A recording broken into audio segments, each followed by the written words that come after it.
Unit 5, Lecture 10, Power Factor Improvement using Capacitor Bank. After completion of this session, student will be able to describe power factor improvement using capacitor bank. Topics to be covered: power factor improvement using capacitor bank. Methods for improvement of power factor. એટલે કે power factor improve કરવા માટેની methods બે method આપણે ભણીશું. પહેલી છે capacitor બેંકની મદદથી પાવર ફેક્ટર ઇમ્પ્રુવમેન્ટ અને બીજી છે સિંક્રોનસ મોટરની મદદથી પાવર ફેક્ટર ઇમ્પ્રુવમેન્ટ. આ સેશનમાં આપણે કેપેસિટર બેંકનું સિંગલ ફેઝ અને 3 ફેઝ માટે અભ્યાસ કરીશું. પહેલાં સિંગલ ફેઝની વાત કરીએ કે લેટ અસ સે કે આ એક સર્કિટ છે, લોડ કનેક્ટેડ છે સિંગલ ફેઝ સપ્લાય સાથે. તો આ કેસમાં વેક્ટર ડાયાગ્રામ જો ડ્રો કરીએ તો આ વોલ્ટેજનો રેફરન્સ વેક્ટર, આ કરંટ I1 એંગલ φ1. તો આ પ્રમાણે આપણને φ1 ડિગ્રી એંગલ લેગિંગ પર કરંટ I1 મળે. હવે જો કેપેસિટર કનેક્ટ કરીએ તો કેપેસિટરમાંથી જે પસાર થાય છે કરંટ IC એ વોલ્ટેજ કરતાં 90 ડિગ્રી આગળ છે.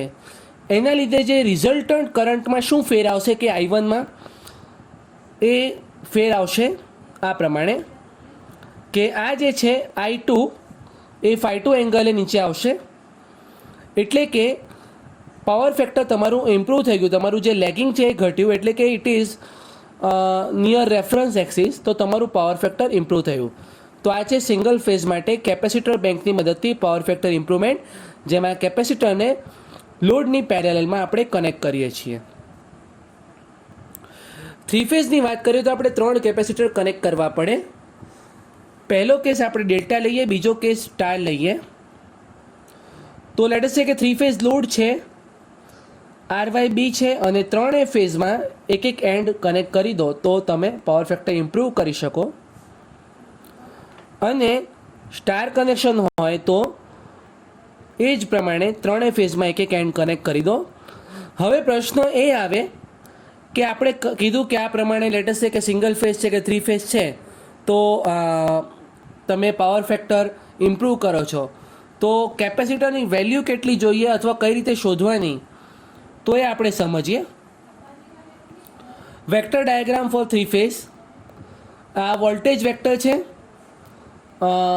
લેટ અસ સે કે KVA જે મળે છે એ આપણને મળશે φ1 ડિગ્રીએ અને આ જે હોરિઝોન્ટલ OB છે, આ OB લેટ અસ સે કે આપણું કિલોવોટ છે.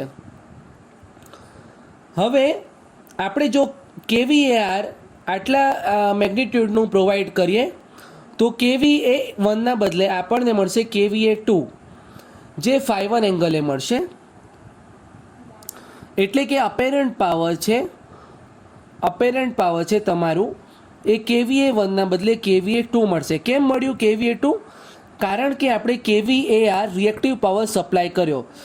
તો આપણો પ્રશ્ન છે કે આ જે રિએક્ટિવ પાવર સપ્લાય કર્યો એની કિંમત શોધવાની, અથવા તો રિવર્સ રીતે કહીએ કે φ1માંથી φ2 પાવર ફેક્ટર ચેન્જ કરવા માટે, cos φ1માંથી cos φ2 કરવા માટે KVAR કેટલું જોઈએ એ આપણે ગણીશું. તો આપણે જોઈએ ગણતરી. KVAR for capacitor AB minus BC. તમે અહીંયા જુઓ AB માઇનસ BC કરીએ એટલી વેલ્યુ તમારી એસીની મળે. એસી એટલે તમારા કેપેસિટરના KVARની કિંમત. હવે AB બરોબર શું મળશે? AB બરોબર OB tan φ1. OB tan φ1. તમે ત્રિકોણ OBA કન્સિડર કરો તો tan φ બરાબર સામેની બાજુ અપોન પાસેની બાજુ. સામેની બાજુ AB છે, પાસેની બાજુ OB છે, તો AB બરોબર OB tan φ1 મળે. તે પ્રમાણે BC બરોબર OB tan φ2 મળે. આપણને ખબર છે OB એટલે P એટલે લેટ અસ સે બંને વખતે પાવર એક્ટિવ પાવર સેમ છે તો P tan φ1 minus T tan φ2 મળે.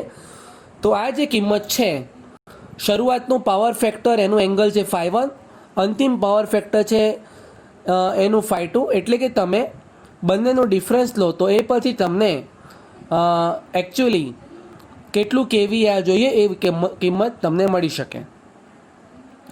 એટલે P બ્રેકેટમાં 10∅1 માઇનસ 10∅2.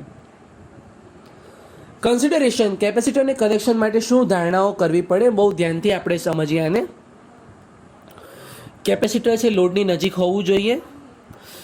પ્રોટેક્ટિવ ફ્યુઝિસ લાઇનમાં કનેક્ટ કરવા જરૂરી છે. કેપેસિટર બેંકનું જે એન્ક્લોઝર છે, જે કવર છે એનું એ અર્થ કરવું જોઈએ, કારણ કે ચાર્જ જો લીક થાય અને બોડી પર જો શોક લાગે તો નુકસાન થવાનો ભય રહે છે. Usable up to 200 kVAr. આ મેથડ છે 200 kVAr સુધી જ તમે વાપરી શકો છો. અને ઓફ પીક પીરિયડ દરમિયાન, એટલે કે જ્યારે લોડ ન હોય ત્યારે કેપેસિટર બેંક તમારે ડિસ્કનેક્ટ કરવી પડે. અને વાયર સાઇઝ છે એ તમારા સ્વિચિંગ કરંટની વેલ્યુ પ્રમાણે સિલેક્ટ કરવી પડે. આટલા મુદ્દા તમારે ધ્યાન રાખવાના. અને આ ઉપરાંત વેઇટ ફોર ડિસ્ચાર્જ. આનો મતલબ કે એકવાર કેપેસિટરને તમે જ્યારે છૂટું કરો એનું સંપૂર્ણ ડિસ્ચાર્જ થવું જરૂરી છે. અધરવાઇઝ જો એમાં ચાર્જ રહેલો હોય તો જાનના નુકસાનનો ભય રહેલ છે. તો આ મુદ્દાઓ છે. લોડની નજીક કેપેસિટર હોવું જોઈએ. પ્રોટેક્ટિવ ફ્યુઝ લાઇનમાં કનેક્ટેડ હોવા જોઈએ. કેપેસિટર બેંક છે એનું એન્ક્લોઝર અર્થિંગ થયેલું હોવું જોઈએ. આ મેથડ 200 kVAr સુધી વાપરી શકાય. ઓફ પીક પીરિયડ એટલે કે જ્યારે લોડ ઓછો હોય ત્યારે કેપેસિટર ડિસ્કનેક્ટ કરી નાખવું જોઈએ. વાયર સાઇઝ છે સ્વિચિંગ કરંટના પ્રમાણમાં પસંદ કરવી પડે. અને કેપેસિટર એકવાર ડિસ્ચાર્જ થઈ જાય, સંપૂર્ણ ડિસ્ચાર્જ થવા માટે એને સમય આપવો પડે. અધરવાઇઝ એમાં ચાર્જ રહે અને ફરીથી કનેક્ટ કરો તો ઓવર કરંટ થાય અને તમારો પ્રોબ્લેમ છે એ કેપેસિટર ટર્મિનલ બળવાનો કે અધરવાઇઝ શોક લાગવાનો અથવા હેવી ઇનરશ કરંટનો એવા પ્રોબ્લેમ આવી શકે છે. આપણે આજે શું જોયું? સિંગલ ફેઝ માટે કેપેસિટર ની મદદથી પાવર ફેક્ટર ઇમ્પ્રૂવ કરવાની મેથડ જોઈ. Thank you and keep learning.